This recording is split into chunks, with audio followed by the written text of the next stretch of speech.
All right, when you're driving with your kids, would you rather to check on them via this? See where the car seat is? Or using one of those mirror in the back? Still kind of hard to spot.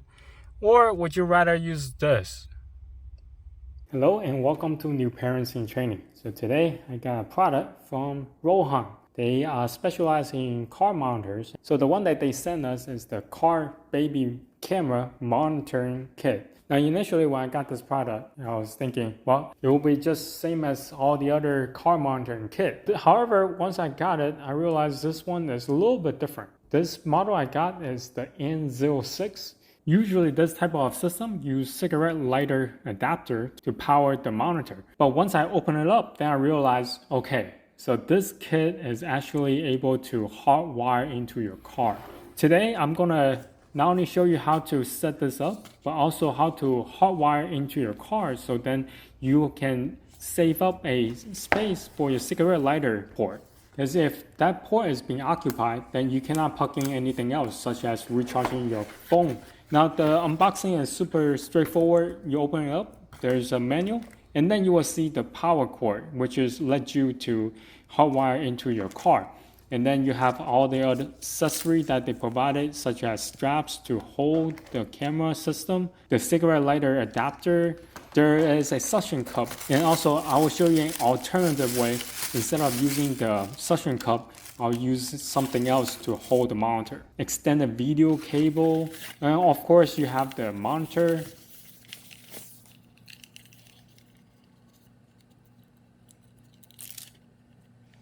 And then you have the camera itself.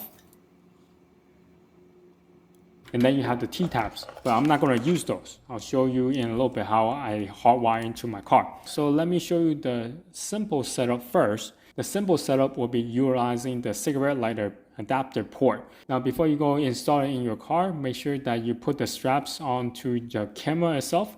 It will be a cross pattern. So one will be horizontal, the other one will be vertical. And they are Velcro straps. So it's very easy for you to put it on and take it off. And then now what you need to do is go into your car and find whichever spot that you want to put this camera onto.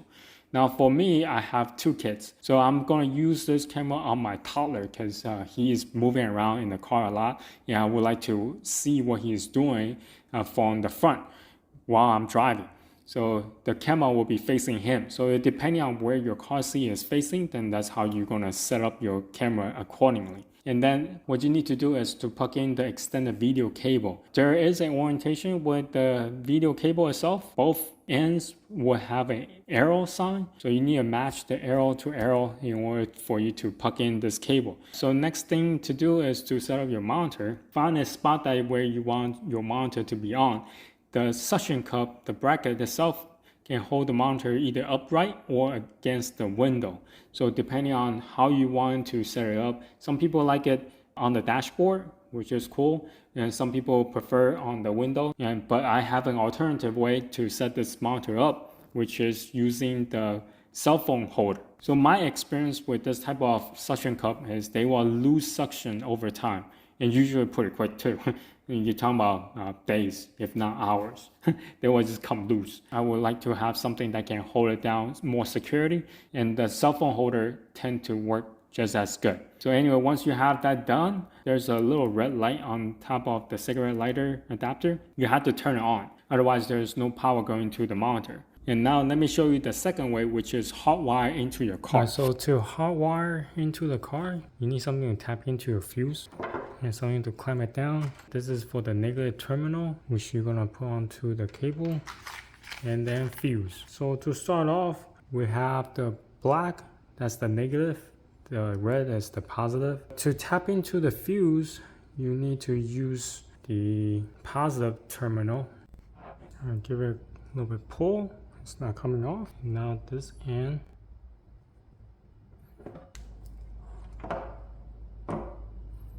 Give it a couple pull. It's not coming off. Okay, first thing first, you need to find a negative terminal for your wire, for the black wire. Now I found a nut here that's metal to metal, And as you can see, I have some wires here. That's for my dash cam. So I already tapped into some of the fuse before, so I kind of know the procedure. So anyway, you just need to find a negative terminal where you can plug in your negative cable. And once that's in, what you need to do, you need to get one of this to find, well, connect to a nut as well. So now what you need to do is look for which fuse to tap in. Now I have done this off camera. What I have found is this fuse, like when the car is off, like the light is not turning on. So this 15 amp here is the one that I need to tap into. Now if you are using a CRV, I can tell you exactly which one I am trying to tap into. Is this one, number 28, 15 amp, the washer, number 28. So you can look for a diagram for your car, but for mine is this one right here. So to test this out, okay, so now my car, I'm using the battery now. So now I'm tapping to the same one, the light turns on. So this is the one I am gonna pull and then put in the new fuse I already created. Now for this one, since I'm pulling out the 15 amp, I'm gonna put back 15 amp as well. Now don't be alarmed. There are two of them here. That's because one is for the washer, like that's for the original fuse, and the other one is gonna be for the baby cam. So you do need to have two of the same ampage. Okay, so the new one is in, so you can see right here. Now if you follow the cable, I'm just going to test this really quick. Here is the camera itself. So right now I'm using the car battery. The car is not actually turned on. Let me just plug this in.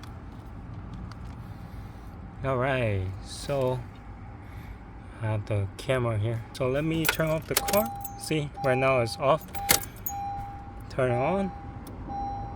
Alright. Alright, so let's talk about the likes and dislikes about this baby car camera kit. For one thing, this is one of those products I didn't think I needed until I have tried it out. Then now I don't know how to live without it when I having kids in the back seat. This is especially so if you have minivan or a car that's really long, like 3-row SUV.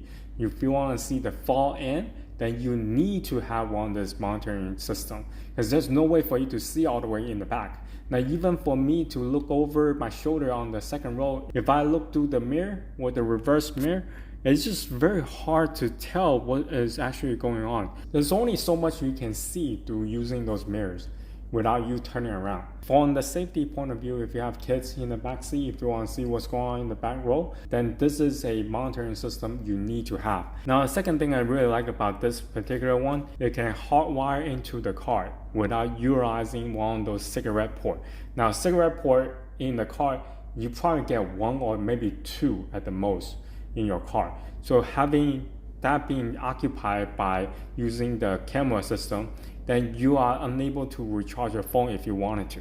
So that's another upside. Now, so to me, this is extremely helpful. Now, mind you, with the cigarette light port, you do get a choice of turning on and off the monitor physically with the press of a button. But when you hardwire into the car, the monitor doesn't have the on and off switch. What you can do is to toggle the menu and select sleep mode. You can actually put this monitor into sleep after a certain amount of minutes has passed. Essentially, it's the same to have an on and off switch, but this you just have to wait a little bit longer. Now let's talk about things I dislike about this product. For one, the manual instruction that come with the product is not that well written. The instruction to hardwire into the car is not included. They tell you that you need to put the positive and negative in, but they don't tell you how to. So that's one thing that I don't understand. If you include a hardwiring kit, but not including an instruction how to use it, then what's the point of even including the hardwiring kit? Luckily, I have done some fuse tapping before, so I know what to do. But for the regular folks out there without an instruction, how would you know? right? Lastly, I wish this camera system be able to support multiple cameras, so that way I can have one monitor but able to monitor both my kids at the same time. Currently, this system can only do one camera per monitor. Perhaps down the road they can improve the technology to have one single monitor to support multiple cameras. Anyway, so this is my review of the Rohent baby car camera monitor kit. If you have any questions, comment down below. Until next time, bye.